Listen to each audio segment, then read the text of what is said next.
I will call this revision 5 because this particular statement saying that the last prime number is a bracket I minus 1 is important. So every time I have one single thing that is important to say, I will just call that one revision. So I only focus on one important thing at a time. Okay, combining, yes, go ahead. Is it this method that you're using what an employer would expect you to do, or would an employer expect you to have a little bit more drawn out? When you are employed as a developer or as a programmer, they typically don't expect you to have to do it, you don't have to spell it out anymore.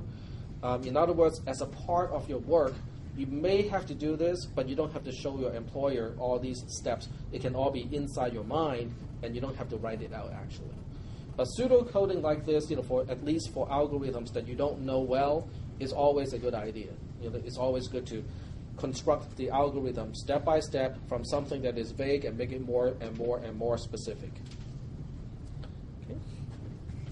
All right. So combining these two facts, the last prime number is a bracket I minus 1, and the next prime number I have to put it into a bracket m, a bracket I. How would I combine these two statements to do something like that? How about we just say that a bracket I can start with a bracket I minus 1 plus 1.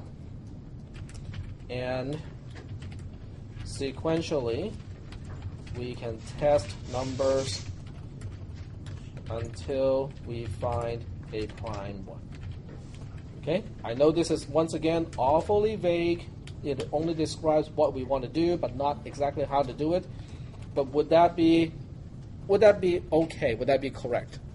Is that what we want to do? I know that the last prime number that I have found so far is a bracket I minus 1. I want to find the next prime number. So the next prime number cannot be a bracket I minus 1 close bracket because it is my last prime number. So I'm going to add 1 to it to be the starting point of the next prime number. Is that making any sense?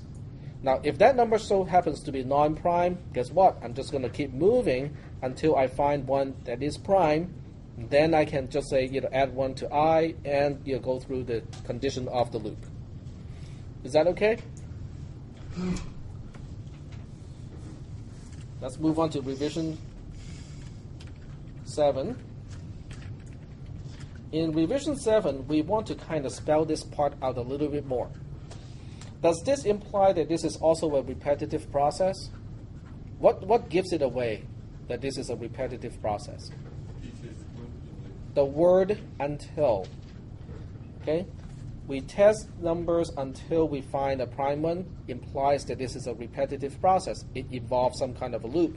Now, just because I use the word until here does not imply this is a post-checking loop. It simply means that I have to get out at some point.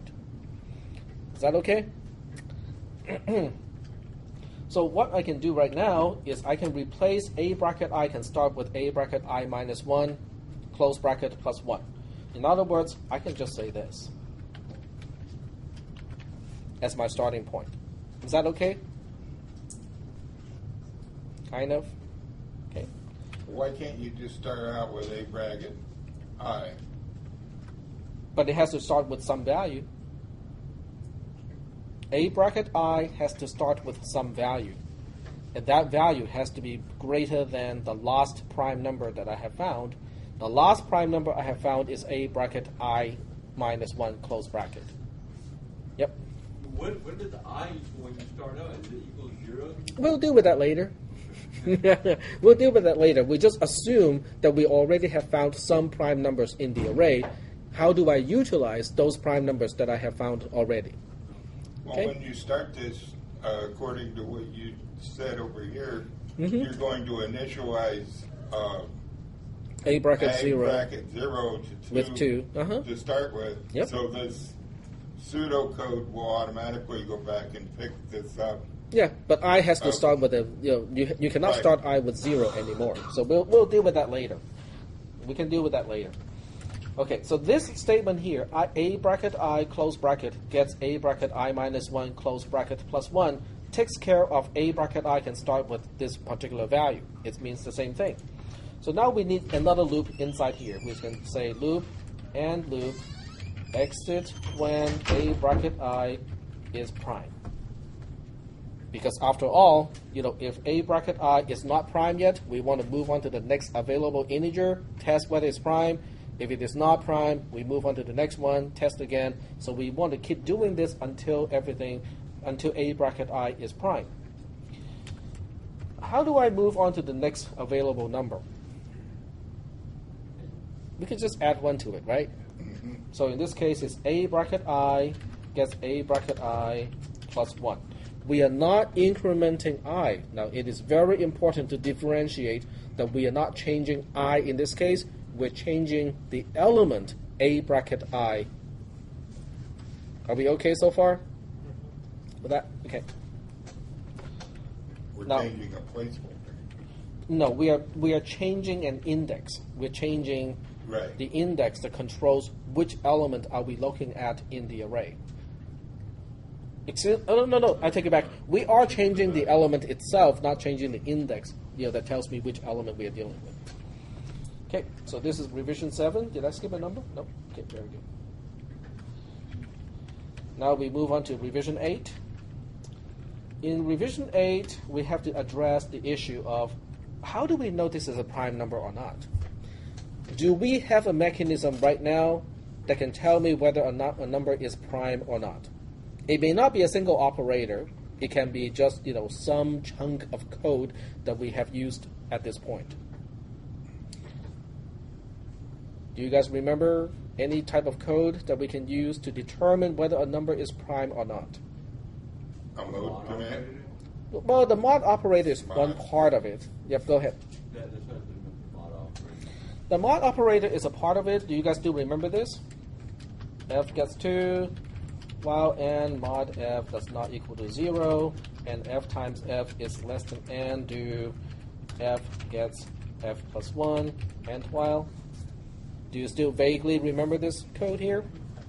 And after this code exit, if I don't care about the prime factor, I just want to know whether n is prime, how do I say it? If blah, blah, blah, then n is prime. And if. What do I put here? If mod is 0. Well, there are 2 indicators, but one indicator is whether f times f is greater than n. Do you still remember that? Yeah. Okay. So we can say if f times f is greater than n, then we know n is prime. Sort of? Do you kind of remember that? Remember proof by contradiction? That's the whole, this is the idea behind, showing you proof by contradiction, is so that we can say for sure that after this loop exits, if f times f is greater than n, then we can confirm that n, in fact, is prime. Are we okay so far? Yep. Well, why earlier you got f times n, f is less than n, and now you got f times f is greater than n? I remember you were saying the prime number is to half of the prime number. Okay. The statement that I said, with proof, was if you have a composite number, which means it is the product of 2 other numbers. If you have a composite number, one of the factor, it doesn't even have to be a prime factor, but one of the factors has to be less than or equal to the square root of the number. Do you remember that? So that means if the number is prime, okay, then I cannot find anything less than or equal to the square root of the number that is a factor. So which also means that if I cannot find a factor and the potential number is already at least the square root of the number, I can confirm the number itself is a prime number. Okay, so 2 times 2, if it's less than whatever number it is, then it is. If it's greater than. If it's greater than. If 2 times 2 is greater than the value, the number itself, then I know that number is prime already. Okay? But in this case, it's only good for 3 because 3 is the only prime number where it is less than 2 times 2. Okay? So the key is, do you still remember this part here? That f times f is greater than n is an indicator that n itself is prime. Kind of? Okay, very good. Because this is important. This is a very, very important step in this particular algorithm. Okay, so now that we have this mechanism, that means I can stash it here somewhere. Okay? So I will go so it for... has to go in the middle of behind that first loop. Well, we'll go for revision 9 so that we can see how we go from one revision to the next. Okay, we have loop and loop here.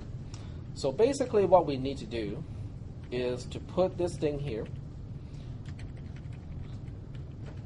We'll copy and paste it, but we have to modify it now. Yep. What is the n supposed to start out with? Is it equal 1 or 0 when we start out? We don't have an n anymore. That's why I said we have to copy and paste and then do some major modifications. Okay, what is my f now? Well, let's keep f around. Okay, that's fine. What about n? What is the number that I want to determine whether it is prime or not? It's not I, it is a bracket I. Okay, so all mentioning of n now have to be changed to a bracket I. Is that making any sense? Because in the original code, n is the number that we want to find a factor of, and that's why in this code down here, we can only determine whether n itself is prime or not. We don't have a variable n anymore. Instead, we have a bracket I, which contains the value that we want to determine is that prime or not. So that's why all mentioning of n must now be replaced by a bracket I. Which also means we now have a way to determine whether a bracket I is prime or not, because we can just compare, is f times f greater than a bracket I?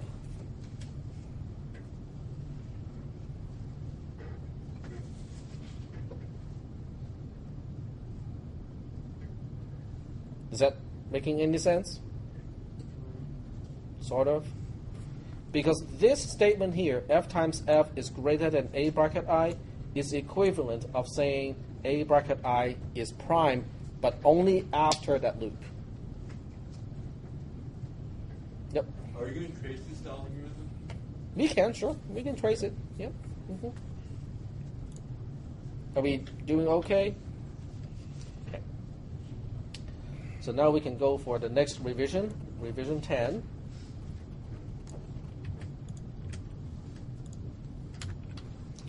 Revision 10 can clarify, some of the issues that we don't know, but we can also say that, do we want to use f so that f goes from 2 to 3, 3 to 4? Remember, 4 is a composite number. We want to skip, all the composite numbers. So what do we do to do that? Do we have a list or a partial list of prime numbers that we can use? Remember what array A is? Array A is a list of prime numbers. So we can actually utilize array A, which also means that I should not be using f. I would use fi for the index to a factor, and I will initialize that to 0, because I will start from the beginning of the entire array A. Every time I see f here, I will replace it with a bracket fi, because a bracket fi is a prime factor, or a potential prime factor, just like that. But when I increment f, I should change it to increment fi for the factor index. And over here, we should also replace all of these with indexing into array A. Okay, let's just stop here for a moment and just see whether it makes sense or not.